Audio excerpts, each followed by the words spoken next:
Thank you. Thank you very much.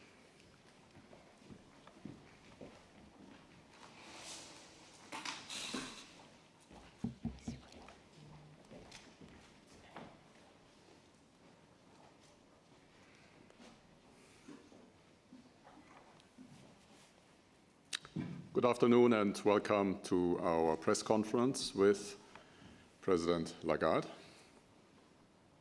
and Vice President de Guindos. My name is Wolfgang Preußel. We have also participants that are connected via video stream. If they take the floor and ask questions, I would ask them to turn on the camera and the microphones, obviously. And with that, I hand over to President Lagarde, please. Thank you very much, Wolfgang, and good afternoon to all of you present in the room and on screen. So the Vice President and I welcome you to our press conference. We would like to begin by congratulating Bulgaria on joining the euro area on January the 1st, 2026. We also warmly welcome Dimitar Radev, the governor of the Bulgarian National Bank. He joined the Governing Council today with voting capacity.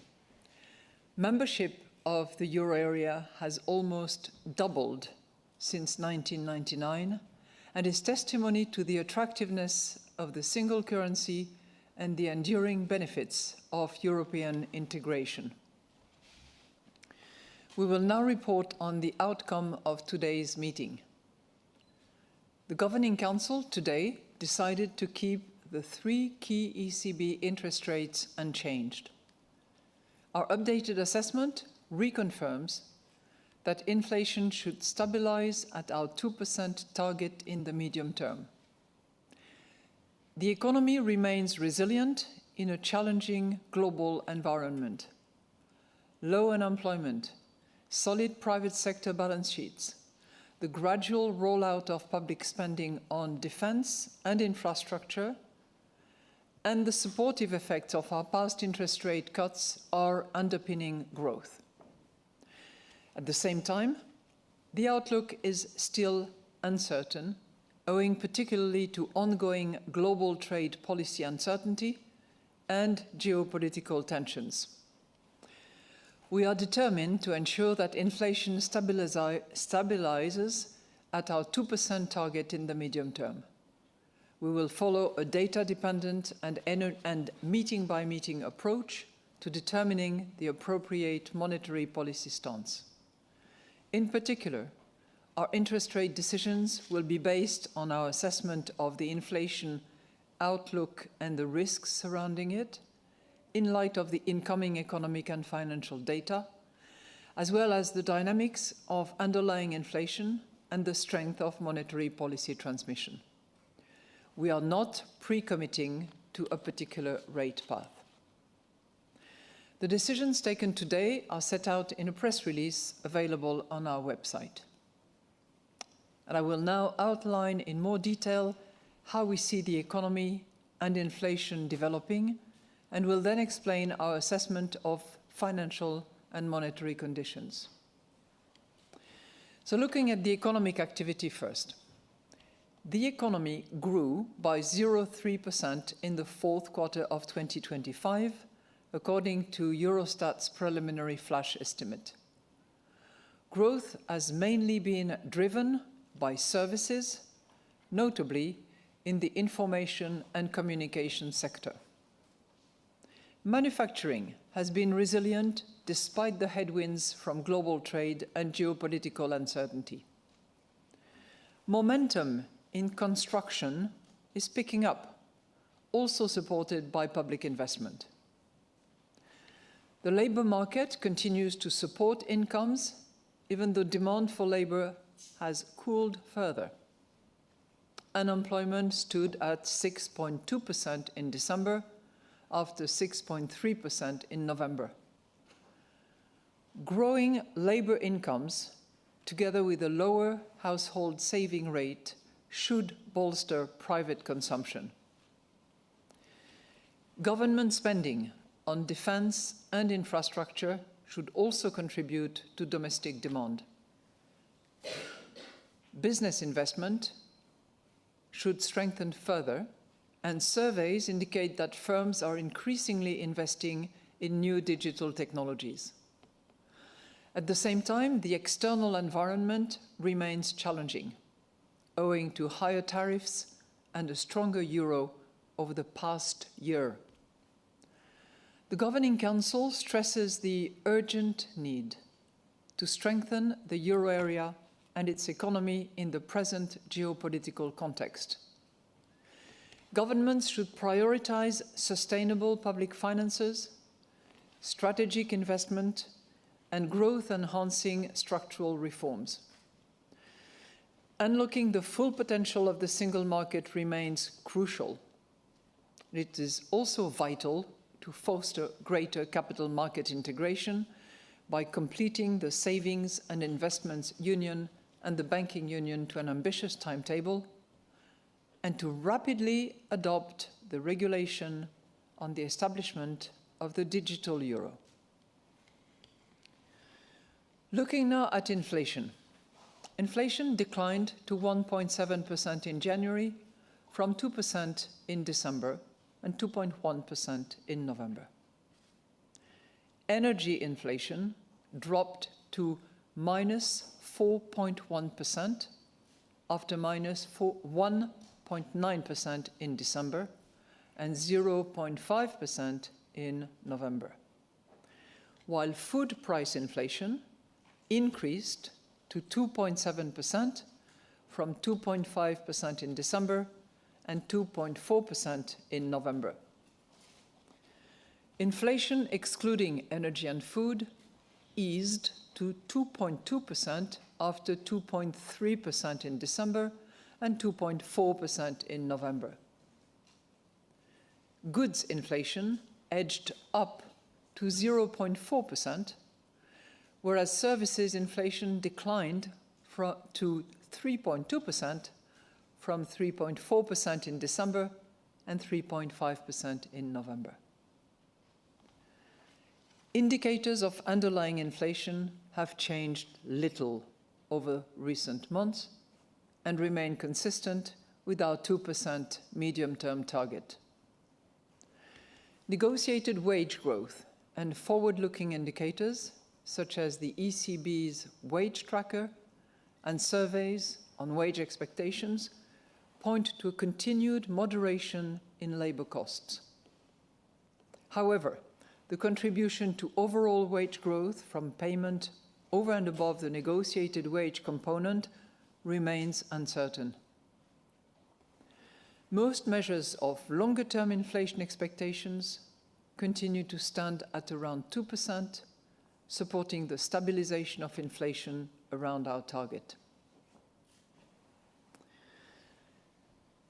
On the risk, the euro area continues to face a volatile global policy environment. A renewed increase in uncertainty could weigh on demand. A deterioration in global financial market sentiment could also dampen demand. Further frictions in international trade could disrupt supply chains, reduce exports, and weaken consumption and investment. Geopolitical tensions, in particular Russia's unjustified war against Ukraine, remain a major source of uncertainty. By contrast, planned defense and infrastructure spending, together with the adoption of productivity-enhancing reforms and the adoption of new technologies by euro area firms, may drive up growth by more than expected, including through positive effects on business and consumer confidence. New trade agreements and a deeper integration of our European single market could also boost growth beyond current expectations. The outlook for inflation continues to be more uncertain than usual on account of the volatile global policy environment. So inflation could turn out to be lower if tariffs reduce demand for euro area exports by more than expected, and if countries with overcapacity increase further their exports to the euro area. Moreover, A stronger euro could bring inflation down beyond current expectations. More volatile and risk-averse financial markets could weigh on demand and thereby also lower inflation. By contrast, inflation could turn out to be higher if there were a persistent upward shift in energy prices, or if more fragmented global supply chains pushed up import prices, curtailed the supply of critical raw materials, and added to capacity constraints in the euro area economy. If wage growth moderated more slowly, services inflation might come down later than expected. The planned boost in defense and infrastructure spending could also cause inflation to pick up over the medium term. And extreme weather events and the unfolding climate and nature crisis more broadly could drive up food prices by more than expected. So looking at financial and monetary conditions, market rates have come down since our last meeting, while global trade and geopolitical tensions temporarily increased financial market volatility. Bank lending rates for firms ticked up to 3.6% in December from 3.5% in November, as did the cost of issuing market-based debt. The average interest rate on new mortgages, again, held steady at 3.3% in December. Bank lending to firms grew by 3% on a yearly basis in December, after 3.1% in November and 2.9% in October. The issuance of corporate bonds rose by 3.4% in December. According to our latest bank lending survey for euro area firms, demand for credit was up slightly in the fourth quarter, especially to finance inventories and working capital. At the same time, credit standards for business loans tightened again. Mortgage lending grew by 3% after 2.9% in November and 2.8% in October, in response to still rising demand for loans and an easing of credit standards. So to conclude, the Governing Council today decided to keep the three key ECB interest rates unchanged. We are determined to ensure that inflation stabilizes at our 2% target in the medium term. We will follow a data-dependent and meeting-by-meeting approach to determining the appropriate monetary policy stance. Our interest rate decisions will be based on our assessment of the inflation outlook and the risks surrounding it, in light of the incoming economic and financial data, as well as the dynamics of underlying inflation and the strength of monetary policy transmission. We are not pre-committing to a particular rate path. And in any case, we stand ready to adjust all of our instruments within our mandate to ensure that inflation stabilizes sustainably at our medium-term target and to preserve the smooth functioning of monetary policy transmission. And we are now ready to take your questions. First question goes to Alex Weber of Bloomberg. Alex, please. Thank you very much. Good afternoon. My first question is on the risk assessment. Given the events of recent weeks, including new tariff threats by the US, would you say that inflation and economic risks on both sides have become more pronounced again, and has the ECB's good place perhaps become a little less comfortable? And then I'm also curious how you discussed the euro's exchange rate this week during your meeting. Has the recent appreciation against the dollar perhaps increased any concerns in the Governing Council that inflation might turn out lower than expected?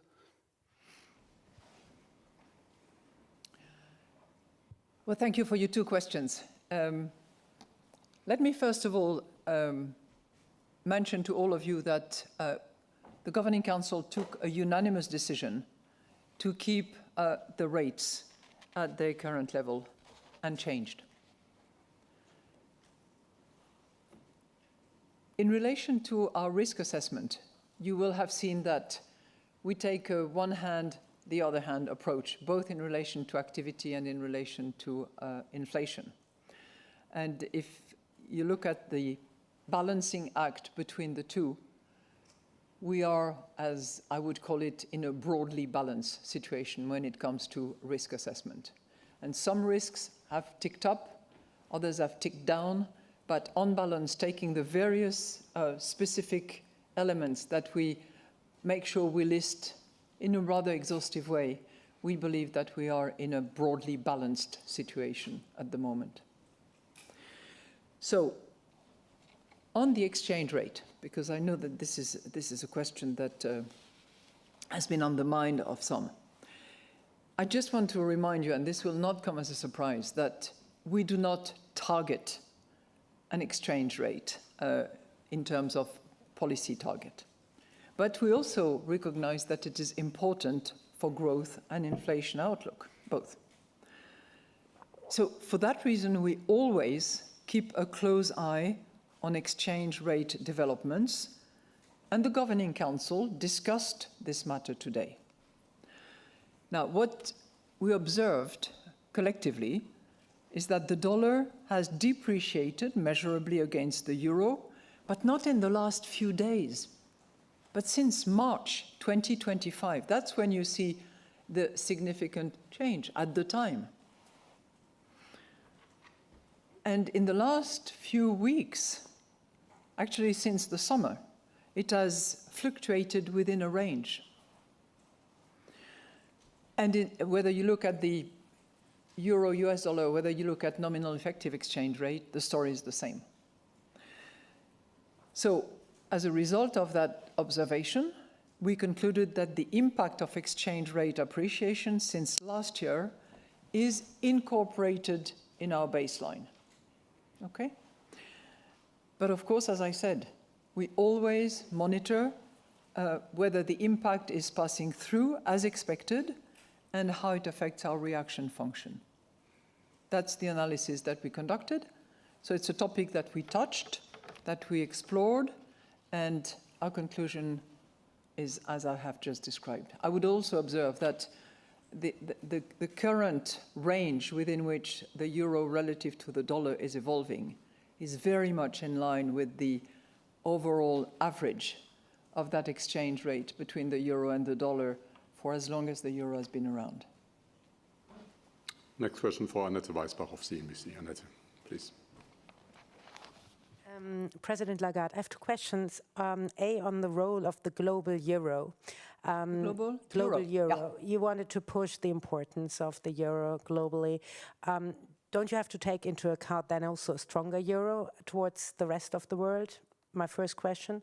Second question is, there are reports that you're looking into repurposing the swap lines, so enlarging the liquidity pool which is available of euro also beyond its current purpose, in order to also enlarge the importance of the euro. So perhaps you can tell us a little bit more about those plans, also in light of the fact that the independence of the Fed is actually currently questioned by the markets. Thank you.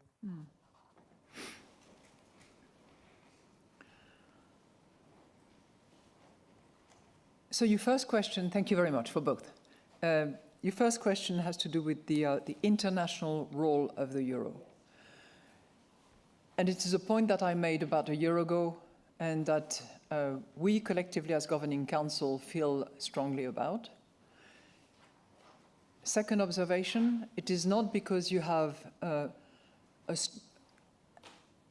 international currency that plays a global role that it necessarily implies that it is, quote, strong, unquote, relative to others.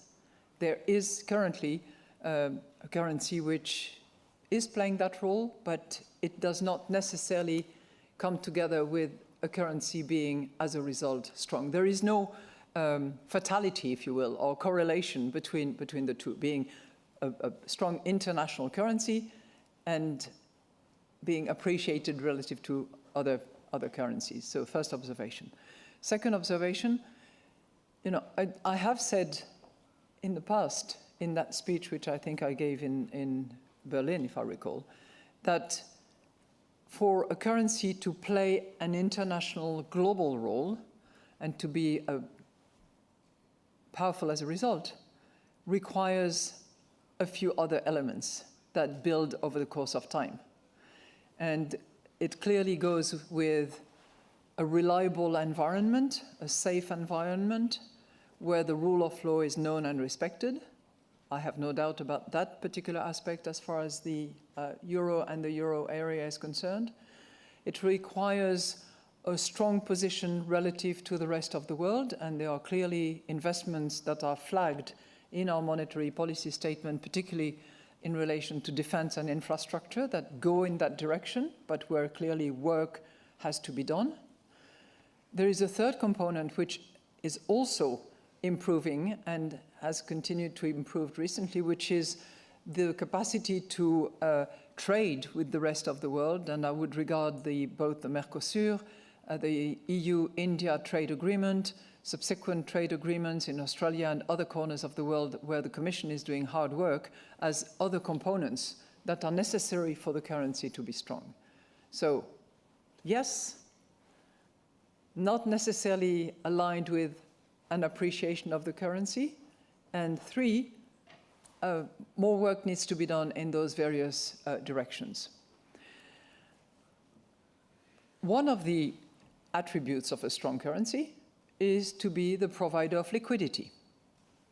And while we are tied to the monetary purpose of what we do in terms of liquidity, and we have to constantly assess the proportionality of what we do, it is a fact that we are looking at our liquidity framework and that the repo line, to be distinguished from the swap lines, the repo line are in progress in terms of reframing them, opening up the access, and making them more attractive to other national central banks outside the euro area and outside Europe. So this is in the works, and I hope to be able to announce a bit more in a few days. Thank you. Next question to Francesco Canepa of Reuters. Francesco, please.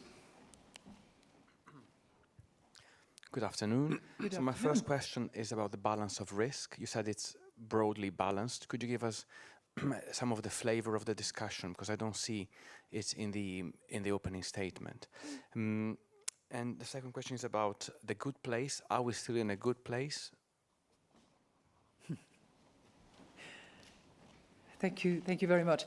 Yeah, you will have noted, because you are an avid reader of our monetary policy statement, that we no longer state in the monetary policy statement whether the balance of risk is whether the risks are broadly balanced or tilted to the downside or tilted to the upside. We did that during the period of COVID, because we thought it was good guidance to have at the time. Now what we do as a policy and as a general practice that we have not moved since COVID is we list the upside and the downside risks component, both in relation to growth and in relation to inflation. And then it's not for you to actually second guess. There is a debate that goes on in the Governing Council, because it's always question of judgment and collective approach to those risks and the range of the risks, the extensiveness of the risks, and that is debated. What I can tell you is that we are not seeing a reduction of the range of risks. But when I think of geopolitical risks, for instance, it's ebb and flow. When I look at uncertainty about tariffs, it's up and down and out and back. And that has been going on for quite a few quarters, actually. So, no reduction of the range, but equally the sentiment around the table of the Governing Council that it's broadly balanced. Now, are we still in a good place? I would certainly argue that we are in a good place, and inflation is in a good place. Now, 2 words of explanation, because Some of you might be riveted to the January data point, and I would like just to remind you that our good place is a factor of whether we are convinced that we will reach our medium-term target of 2%. And we cannot be hostage to one data point. I've said that many times. We cannot be hostage to one reading of inflation, which is set to vary over the next months. If you look at, I'm happy to go down into what's underneath, but this, 1.7, there are multiple causes, and in the monetary policy statement, we take really good care of saying what has gone up, what has gone down. You have a bit more of one category versus the others. So as a result of that, we have this particular reading. But some of them are idiosyncratic and will go away. There is a significant component on energy, which has gone from minus 5 point something, which has gone to minus 5 point something, and which is largely a base effect from last year's energy costs. But it is also a fact that inflation is moving gradually down to our target, and we see it at target in the medium term.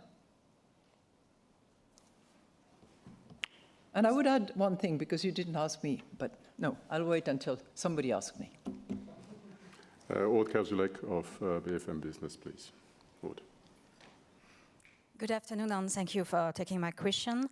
Under what conditions of inflation undershooting would the ECB consider easing monetary policy? How long and how far below 2%? And on another subject, in the US, Kevin Walsh has been nominated to chair the Federal Reserve. Former central banker McCartney called it a fantastic choice. Do you share that view, and have you worked with Mr. Walsh before? Thank you. So on Kevin Walsh, yes, I have known him for a long, long time. Back in the financial crisis days, where he was in public service, and I was Minister of Finance at the time. So we go back a long way, and I very much welcome the announcement of his appointment. Now, I just want to take you back to the undershooting. We have projected undershooting in 2026 for a long time. And if you go back to our September projections, for instance, which were the last projections conducted by the ECB, we had actually this 1.7 and the 1.8 for the entire year. So this was changed and moved up in December. In a way, we are going back to the track that we had anticipated, and this is also what markets and economists are anticipating. But if you look at our medium-term target, which is what we rely upon, we are at 2% in 27, 2% in 28. I'm myself particularly attentive, as you know, to services. Services is declining a little bit. I'm also very attentive as a result to wages. We have the wage tracker, which seems to guide us towards more growth moderation. We will have more data and intelligence coming out of the March exercise, but there is nothing that is really changing the baseline at all. And we, as I said, be looking at all data, not one single data point. Olaf Storbeck of the Financial Times, please. Thanks for taking my questions. My first question is on kind of making sense of the mood music in the monetary policy statement. Some analysts noted that it seems to have a bit of a hawkish subtext, because you're kind of emphasizing the positive elements and kind of also emphasizing that inflation is on track to meet your target. Would you share that view, that it's kind of, well, more hawkish than dovish? My second question is on core inflation, which has fallen to, I think, the lowest level since October 2021, and is also below the ECB's Q1 forecast. Does the governing council see this as a good development, as it kind of suggests inflation is coming down further and quicker than potentially expected, or is this seen as a rather kind of negative trend because disinflation might be stronger than you want it to be? Thanks. Thank you for your two questions. So on your first question, I would like to mention that our monetary policy is in good shape. And it's in good shape because it is agile.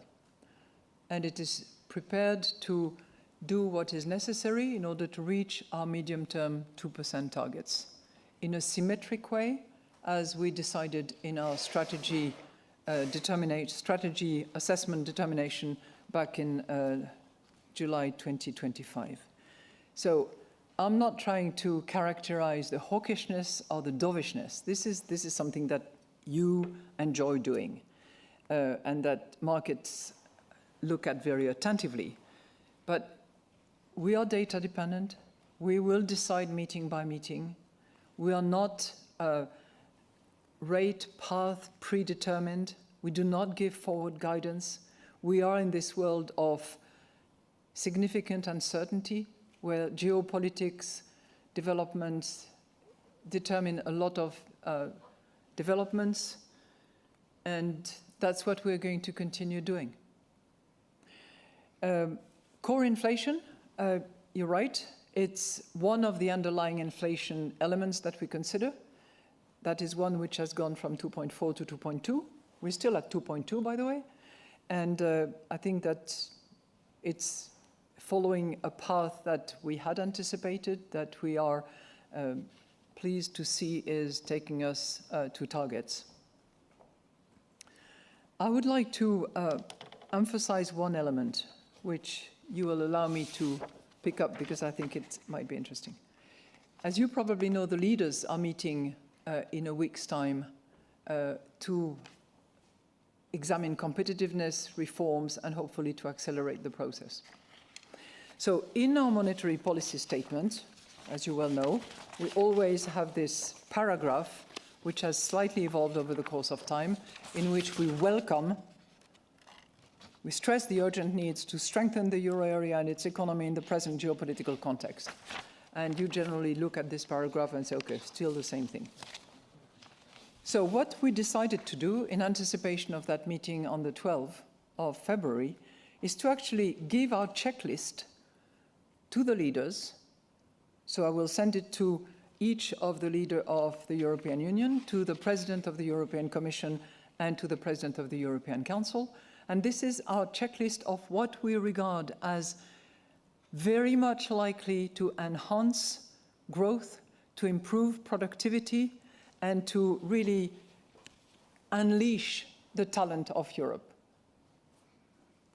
We're not, shooting above our range, but we believe that whether it's the savings and investment unions, the digital euro and the tokenized wholesale central bank money, the deepening of the EU single market, the fostering of innovation and protection of open strategic autonomy, or simplifying legislation and strengthening core institutional framework, on these 5 accounts, we hold views. We cannot deliver it all. We are delivering monetary policy and compliance with our mandate. But we strongly feel that significant reforms have to be either deepened, accelerated, in order to deliver on what is the potential of Europe. So that's something that I thought I would mention. Stefan Reccius of Handelsblatt, please. Stefan. Thank you. Good afternoon. I have a follow-up on the global euro debate, in particular with regard to Eurobonds. So you checked a few items that you think are important, but what about common defense spending as a critical element in this regard? Is it sufficient in terms of a global euro, or should the EU be even bolder when it comes to Eurobonds and making it a permanent feature of a euro safe asset? Thank you. Well, thank you for your question, and it is definitely part of our checklist. And now Chelsea Dolani of the Wall Street Journal. Chelsea, please. Thank you for taking my question. Today's statement talked about the low employment rate, but if you look at some of the other indicators of labor market resilience, they seem to be telling a slightly different story, things like labor demand, hiring intentions, vacancy rates. So I'm wondering how you're balancing these different signals. Is the labor market potentially weaker than it may appear based on the unemployment rate? And I also wanted to ask about AI. I think you've mentioned a couple times that we are seeing this benefit of AI investment in Europe, but I think in the global context, there is this concern that Europe's falling behind, whether that means adoption or data center investment. So I was just wondering if you could shed a little more light on what the benefits we are actually seeing in terms of the economic impact in Europe and how that might impact broader growth. Thank you for your two questions. So, on the labor market, we are seeing, first of all, a lot of the data that we get on labor and the labor market in its various dimensions, you referred to vacancies and rotation, are a bit backdated. So very often in January, we look at data that we get from the third quarter, some of it from the fourth, but it's generally with a lag. What we are seeing is increased participation in the labor market. We are seeing slightly lower unemployment, 6.2 coming from 6.3. We are seeing vacancies that are growing more moderately than we had in the past. And it's a labor market that is still active. As I said, where unemployment is almost at rock bottom. So we will continue to pay close attention because obviously it has an impact on particularly the wage negotiations that we pick in our wage tracker to try to understand where salaries, where the drift is going, which is the difficult part to determine, where the one-offs are likely to arise as well. So that's what I can tell you about the employment. But we're certainly not saying that the labor market is in difficulty. On AI investment, one of the good news story as far as the European economy is concerned is that while the net export activity and contribution to growth is on the decline, the domestic market is responding strongly. Consumption is improving a little bit, but not much. But investment is the big story. And whether you look at public investment, particularly in defense and infrastructure, and as a result, well, I'll come to that in a second. Construction is also a derivative of infrastructure investment. But it's not just the public sector, it's also the private sector. We see significantly higher number in terms of private sector investment. And that is particularly the case in what I used to call ITC or ICT, which I think we have to be a bit more granular about because it's AI related, but it's everything having to do with AI. So it's not just AI, it's the infrastructure that comes with it. So construction of data centers in the pipeline and going through the process of licensing and authorization. It's software, it's hardware, it's a lot of investment that is coming out of that particular segment. The really interesting thing from our perspective is how it will impact productivity and how it will contribute or not to inflation, depending on the level of improved productivity. There is a little bit of that, but it's going to take a while to unleash. Thank you. That concludes our press conference today. So we will see each other again, if you want, on the 19th of March. And up until then, all the best. Thank you very much.